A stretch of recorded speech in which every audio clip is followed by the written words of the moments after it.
ಪ್ರಿಯ ವೀಕ್ಷಕರೇ ನಮಸ್ತೆ. ನೋಡಿ, ಇಂದು ತುಮಕೂರು ಜಿಲ್ಲೆ ಅಂದರೆ ಕಲ್ಪತರು ನಾಡಲ್ಲಿ ಅಪಘಾತಗಳು ಜಾಸ್ತಿ ಆಗ್ತಿದ್ದಾವೆ.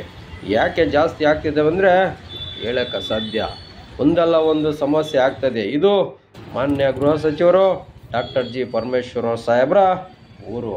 ಆದರೆ ಇಲ್ಲೇ ಅಪಘಾತಗಳು ಜಾಸ್ತಿ ಆಗ್ತಾಯಿದ್ದಾವೆ. ಸಾಹೇಬರು ಪ್ರತಿದಿನ ಬೆಳಗ್ಗೆ ಎದ್ದರೆ ಇದೇ ರಸ್ತೆಯಲ್ಲಿ ಹೋಗ್ತವೆ ಬರ್ತಾರೆ. ಆದರೆ ಇಲ್ಲಿ ತುಮಕೂರು ಭೀಮಸಂದ್ರ ಅಂದರೆ ಅವ್ರಿಗೇನು ಹೊಸದೇನಲ್ಲ. ಆದರೂ ಹಂಸಗಳು ಹಾಕಿದ್ದಾರೆ. ತುಮಕೂರಿಂದ ಹೊರಟ್ರೆ ನಿಟ್ಟೂರವರೆಗೂ ಏಕಲು ಹಂಸೆ, ಅದರಲ್ಲೂ ಗುಬ್ಬಿವರೆಗೂ ದೊತ್ತಿ ಹಂಸಗಳನ್ನ ಹಾಕ್ಬಿಟ್ಟಿದ್ದಾರೆ. ಅದರಲ್ಲಿ ಯಾವುದೇ ಸೂಚನಾ ಫಲಕವಿಲ್ಲ, ಯಾವುದೇ ನೋಡೋ ಅಂಥದ್ದು ಚಾಲಕರಿಗೆ ಗೊತ್ತೇ ಆಗಲ್ಲ. ಇದು ಪೊಲೀಸ್ ಇಲಾಖೆಗೂ ಗೊತ್ತು, ತುಮಕೂರು ಆಡಳಿತಕ್ಕೂ ಗೊತ್ತು. ಆದರೂ ಮಾತ್ರ ಯಾರು ತಲೆ ಕೆಡಿಸ್ಕೊಂತ ಇಲ್ಲ. ಇಲ್ಲಿ ಯಾರಾದರೂ ಪೊಲೀಸರಿಗೆ ಕೇಳಿದ್ರೆ ನಾವು BBMPನವರಿಗೆ ಹೇಳಿ ಸಾಕಾಗಿದೆ, ತುಮಕೂರು ಜಿಲ್ಲಾಡಳಿತಕ್ಕೆ ತಿಳಿಸಿ ಸಾಕಾಗಿದೆ, ಯಾರು ತಲೆ ಕೆಡಿಸ್ಕೊಂತಿಲ್ಲ ಅಂತ ಹೇಳ್ತಿದ್ದಾರೆ. ಮಾನ್ಯ ಜಿಲ್ಲಾ ಅಧಿಕಾರಿಗಳು, ಮಾನ್ಯ SP ಸಾಹೇಬರು ಇದ್ರ ಬಗ್ಗೆ ಸ್ವಲ್ಪ ತಲೆ ಕೆಡಿಸ್ಕೊಬೇಕಾಗುತ್ತೆ. ಏಕೆಂದರೆ ನೋಡಿ, ಇಲ್ಲಿ ಹಂಸು ವಾಹನಗಳು ಬರ್ತಿದ್ದಾವೆ, ಯಾವುದೇ ಸಿಗ್ನಲ್ ಇಲ್ಲ, ಯಾವುದೇ ಸೂಚನಾ ಫಲಕ ಇಲ್ಲ. ಆದರೆ ಅಪಘಾತಗಳು ಆಗಲಿಲ್ಲ ಅಂದರೆ ಹೇಗೆ? ಅಪಘಾತಗಳು ಜಾಸ್ತಿ ಆಗ್ತಿದೆ. ಇಂದು ಸಂಜೆ ನೋಡಿ, ಭೀಮಸಂದ್ರದಲ್ಲಿ ಕಾರಿಗೆ ಹೊಡೆದು ಹೇಗೆ ಅಪಘಾತವಾಗಿ ಮುಂದಿನ ಕಾರು ಹಿಂದಿನ ಕಾರು ಎರಡೂ ಭಾರಿ ನಜ್ಜುಗುಜ್ಜಿ ಹೋಗಿದೆ.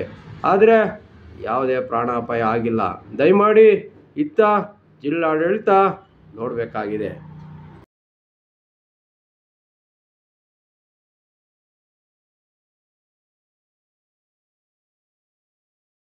ಇತ್ತೀಚೆಗೆ ತುಮಕೂರು ಮಾನ್ಯ ಗೃಹ ಸಚಿವರ ಮನೆ ಮುಂದೆನೇ 2 ಹೊಸದಾಗಿ ಹಂಸ ಹಾಕಿದ್ದಾರೆ. ಅಲ್ಲಿ ಯಾವುದೇ ಸೂಚನಾ ಫಲಕವಿಲ್ಲ. ಈಗಾಗಲೇ ಬೈಕ್ನಲ್ಲಂತ ಬಂದಂತಹ ವಿದ್ಯಾರ್ಥಿಗಳು ಹಲವಾರು ಜನ ಬಿದ್ದು ಆಕ್ಸಿಡೆಂಟ್ ಮಾಡ್ಕೊಂಡಿದ್ದಾರೆ. ಆದರೆ ಯಾವುದೇ ಅಧಿಕಾರಿಗಳು ಇತ್ತ ತಲೆ ಕೆಡಿಸ್ಕೊಂಡಿಲ್ಲ. ದಯಮಾಡಿ ಮಾನ್ಯ ಗೃಹ ಸಚಿವರು ಡಾಕ್ಟರ್ ಜಿ ಪರಮೇಶ್ವರ್ ಸಾಹೇಬರು ಇತ್ತ ಗಮನ ಹರಿಸಿ ಇಲ್ಲಿ ನಡೀತಿರೋ ಅಪಘಾತಗಳನ್ನ ತಪ್ಪಿಸ್ಬೇಕಂತೇಳಿ ನಾವು ಕೇಳ್ಕೊತಾ ಇದ್ದೀವಿ.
ಮಾನ್ಯ ಜಿಲ್ಲಾಧಿಕಾರಿಗಳು ಹಾಗೂ ನಿಷ್ಠಾವಂತ SP ಸಾಹೇಬರು ಇತ್ತ ಗಮನಹರಿಸಬೇಕಾಗಿದೆ.